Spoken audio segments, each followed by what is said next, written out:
Oke, selamat datang di NSSP1 ya. Jadi di sini gue bakal jelasin singkat aja. Jadi ini ada Malik ya, dia tuh jalan-jalan di pantai gitu. Terus dia tuh nggak pakai sendal pokoknya. Terus dia tuh ngerasain tekstur pasir sama basahnya pasir gitu ya. Nah, terus habis itu dia keinjek kerang, terus habis itu bilang astagfirullah. Nah, terus habis itu kalau udah itu dia ini megang botol terus nyari botol yang paling dingin. Oke, jadi ada 3 masalah di sini ya. Ini kita bakal ngebahas kenapa dia bisa ngerasain tekstur pasir dan basahnya pasir. Terus yang kedua, kenapa kalau dia nginjek kerang itu dia itu ini apa namanya? eh kesakitan terus bisa teriak gitu. Nah, terus abis itu yang selanjutnya ya ini megangin botol terus dia bisa milih mana yang paling dingin gitu. Oke, jadi di sini kalau untuk petconnya udah gua upload di Drive, nanti mungkin bisa kalian cek aja sendiri. Tapi di sini gua nggak bakal bahas dari petcon gua ini karena ini isinya tuh cuma tulisan doang ya siapa yang ini. Jadi ini isinya cuma tulisan doang, tapi kalau dibaca-baca boleh. Jadi sekarang gua bakal jelasin pakai Paint. Paint maksudnya Paint. Oke, yang pertama, kenapa bisa ngerasain tekstur pasir ya? Terlebih dahulu yang pertama, ini kan kita lagi bahas yang namanya NSS ya. Jadi intinya apa kalau dia ini sorry, apa ini kenapa dia bisa ngerasain tekstur pasir, kenapa bisa ngerasain nyeri dan refleks astagfirullah, terus kenapa bisa milih botol paling dingin. Nah, ini semua itu kan termasuk ke dalam apa ya, sensorik ya, masalah-masalah sensorik. Kita tuh bahas kenapa dia bisa ngerasain masalah sensorik. Nah, kita di NSS ini belajar kalau untuk bisa merasakan, sesuatu yang sensorik itu harus ada apa, reseptor reseptor di bagian yang kena perubahan perubahan perilaku itu kok perubahan perilaku? Yang kena stimulus maksudnya. Ini ada stimulus. Au. Nempel reseptor. Nah, reseptornya ini nanti aktif dan ngirim sinyal dia. Lewat mana? Lewat medula spinalis. Terus nanti nyampe ke talamus. Talamus direlay dia kemana? Ke korteks ini. Ini kan misal otak nih. Aduh, otak kok kayak gini, kayak pistol. Otak. Nah, otak di sini, di bagian parietal. Ini sebagai korteks somatosensorik primer ya. Nah, korteks somatosensorik primer.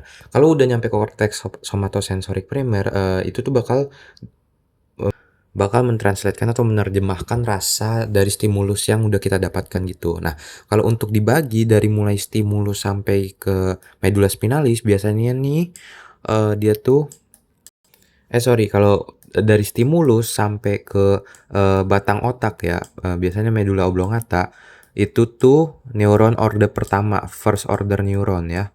First order neuron tuh sampai ke batang otak di medula oblongata. Nah, nanti medula oblongata nyampe ke talamus. Talamus. Nah, kalau udah nyampe ke talamus itu dia tuh jadi second order neuron. Nah, second order neuron. Nanti tuh kalau dari talamus, talamus direlay ke somatosensory primer itu third order neuron ya. Itu biasanya adalah istilah-istilah kalau peningkatan tingkatan sinaps ya, yang menuju korteks somatosensorik ya, menuju ke atas. Oh iya, ini kan di otak itu kan kalau kita lihat nih secara potongan apa sih namanya, melintang ya, bener nggak sih? Nah, ini kan ini bagian ini nih, bagian abu-abu ini kita sebut sebagai korteks kan. Korteks ya itu. Ini kita sebut sebagai korteks dan yang bagian tengah ini kan warna putih. Ini kan berarti kita sebut sebagai substansia alba gitu ya, substansia alba. Alba. Ya, alba kan putih karena warna putih. Nah, kalau yang korteks ini kita sebut sebagai substansia grisea kan. Kalau yang warna grey, substansia grisea. Kenapa dia tuh bisa warnanya itu apa namanya abu-abu? Karena isinya itu adalah badan-badan sel neuron. Ibaratnya asal-asal sel neuron tuh dia tuh ada di korteks ya, di substansia grisea. Nah, nanti kenapa yang di substansia albanya warna putih? Karena kan ini ya kita ingat ya, kalau misal sebuah neuron itu kan bentuknya kan dia pasti ada akson nih. Akson itu kan bermielin ya. Bermielin. Mielin itu kan dari lemak. Lemak itu kan warna putih ya. Jadi mielin-mielin ini membentuk bantalan-bantalan warna putih yang terbaca warna putih di substansia alba di tengah sini. Nah, korteks somatosensorik itu letaknya ada di ini. Di ya ini, lobus parietal. Pokoknya intinya kalau stimulusnya itu bisa, sinyalnya itu bisa nyampe ke korteks somatosensorik, maka itu tuh bisa kita sadari gitu ya sakitnya. Atau teksturnya gitu.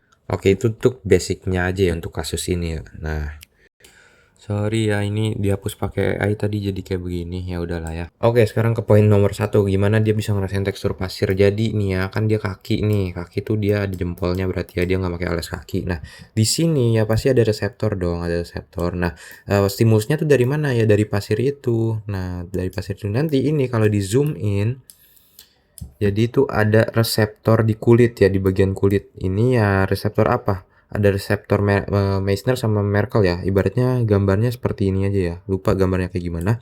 Jadi nggak gambar reseptornya. Nah, di reseptornya itu di membran selnya dia tuh punya kanal ion, kanal ion. Kanal ion inilah yang harus terbuka nih supaya ion-ion bisa masuk ke dalam dan memicu potensial aksi supaya sinyalnya tuh bisa dirambat ke atas gitu. Nah, jadi kalau misal Merkel dan Meissner ini, dia itu kan mekanoreseptor ya. Mekanoreseptor gitu aja. Mereka tuh mekanoreseptor. Mekanoreseptor ini bakal aktif kalau misal ada regangan atau ada tekanan gitu ya. Kalau ada tekanan, dia tuh channel ionnya tuh bakal kebuka. Ya, kalau ada tekanan di sini, set, misal gini ya, tekanannya gini, set, tekanan. Reseptornya bakal kebuka dan masuklah ion-ion sepertinya natrium ya. Koreksi kalau salah. Pokoknya ada ion-ion masuk dan memicu depolarisasi kan. Depolarisasi, depo. Nah, jadi kalau sudah memicu depolarisasi ya, nanti bakal ada kanal lain yaitu kanal kalsium ya. Kanal kalsium yang masuk dan memicu apa? Memicu ini eksositosis glutamat. Glutamat ini adalah sebuah neurotransmitter. Jadi neurotransmitter itu adalah yang disebar-sebarkan, ibaratnya kayak gimana ya? Kayak lu punya ini main domino ya, terus ada bola kecil lu dorong, jadi ini kehantak semua. Nah, tapi bolanya terus jalan kan di situ. Nah, bolanya itu kayak glutamat. Jadi itu dia tuh kayak yang sebagai pesan yang bakal diterima neuron satu, neuron ini. Nah, neuron satu dan ini tuh bakal membentuk hubungan yang namanya sinaps kan.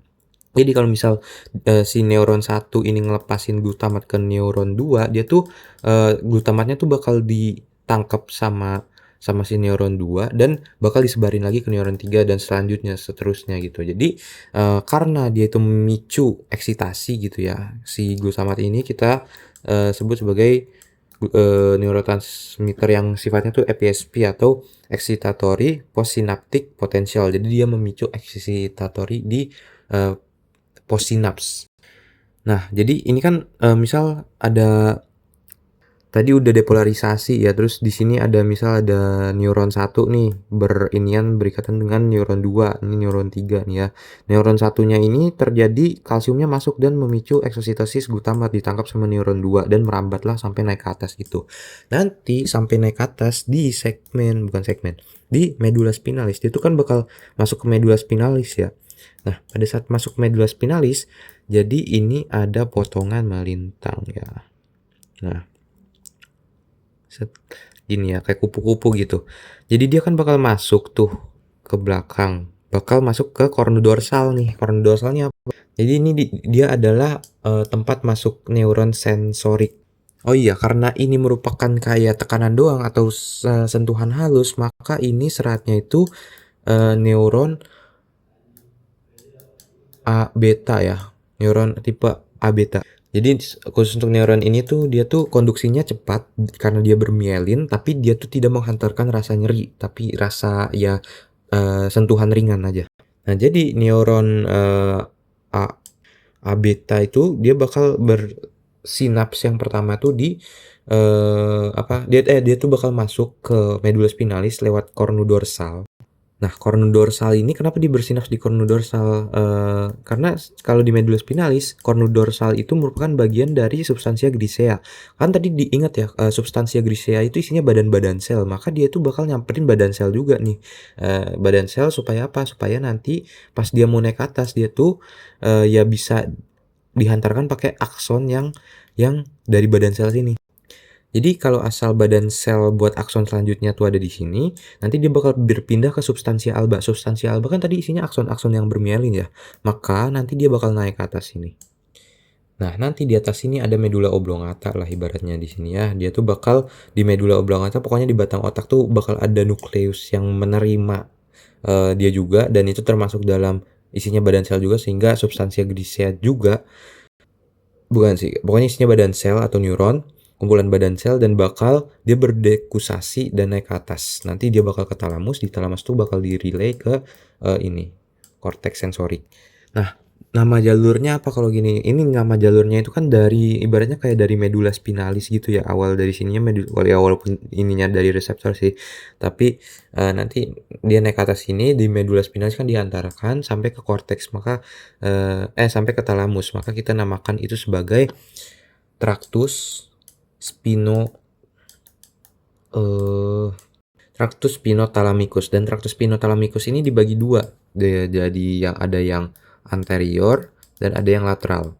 Ingat ya, kalau misal sesuatu yang halus-halus atau sentuhan halus itu dikedepankan karena nggak menyakitkan, dikedepankan, maka anterior depan ya. Jadi ini untuk sentuhan halus gitu.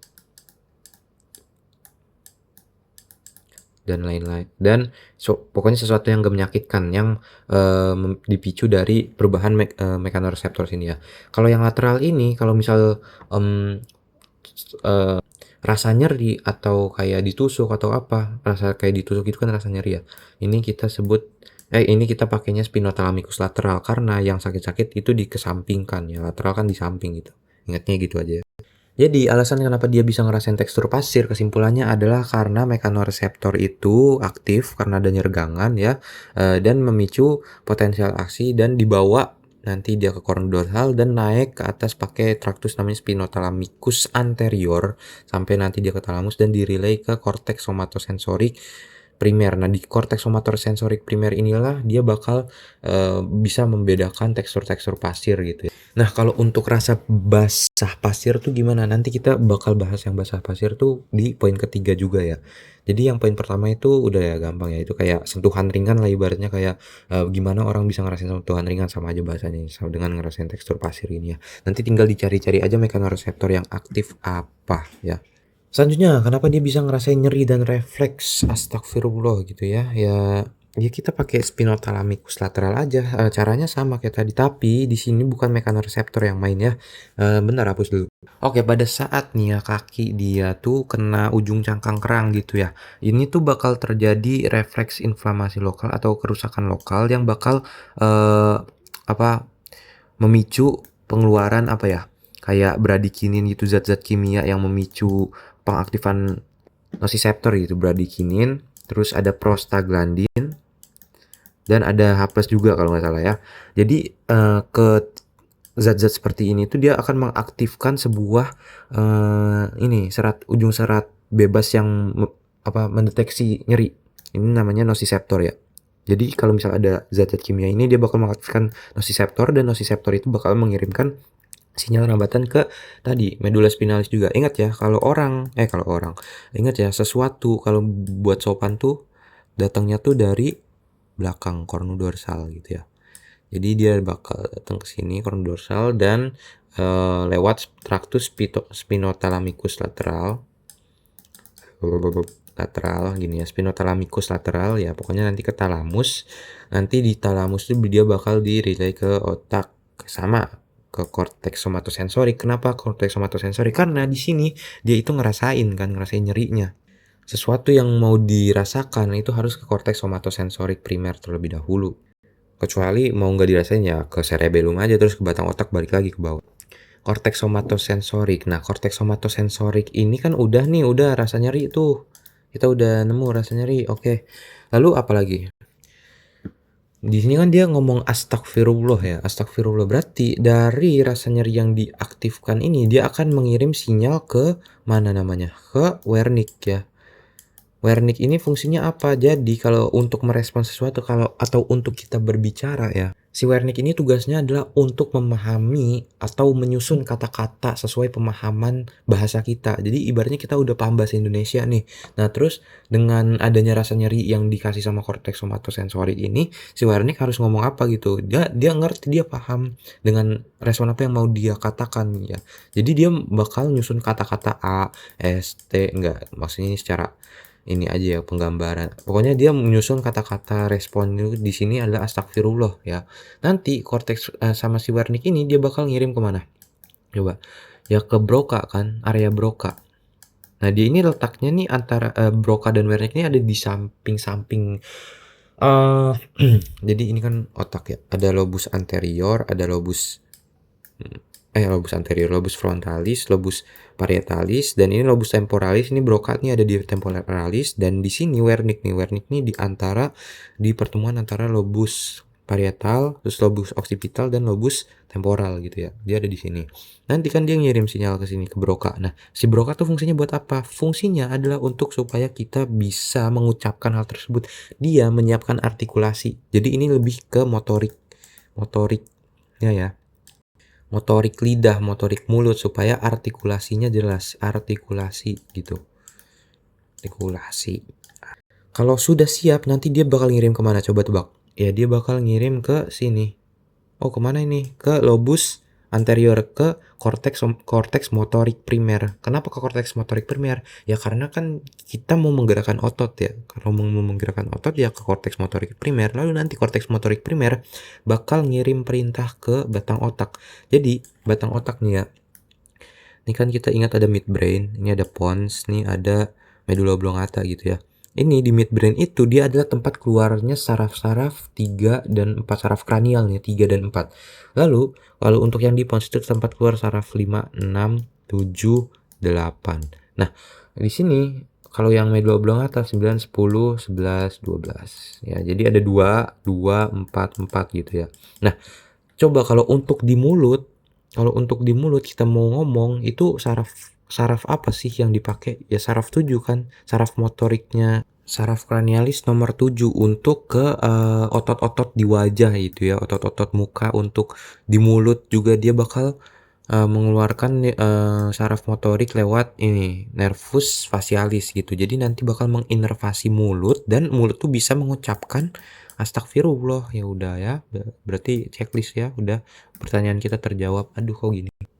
Yap, checklist. Oke, nomor 2 udah terjawab. Jadi, kalau disimpulkan, ada ini nih, ada ujung cangkang ini dia bakal menyebabkan, kerusakan intraseluler gitu ya. Dia bakal, mengeluarkan zat-zat kimia seperti bradikinin, prostaglandin, dan H+, dan, zat-zat kimia ini yang bakal mengaktifkan si nociceptor, dan nociceptor kasih, ini apa, impuls sampai ke koron dorsal dan masuk lewat kortikospinal apa, spinothalamikus lateral, dan nanti ke ini korteks somatosensorik dan bakal dirasakan nyeri. Nanti korteks somatosensorik bakal ke Wernicke untuk supaya Wernicke menyusun kata-kata, dan Wernicke tuh bakal ke Broca tuh bakal menyusun, artikulasi ya, otot-otot, rencana artikulasinya, dan dikirim ke korteks motorik, dan nanti korteks motorik ke batang otak, di nervus bagian 7 keluarlah neuron motoriknya ke mulut, dan dia bisa ngomong astagfirullah.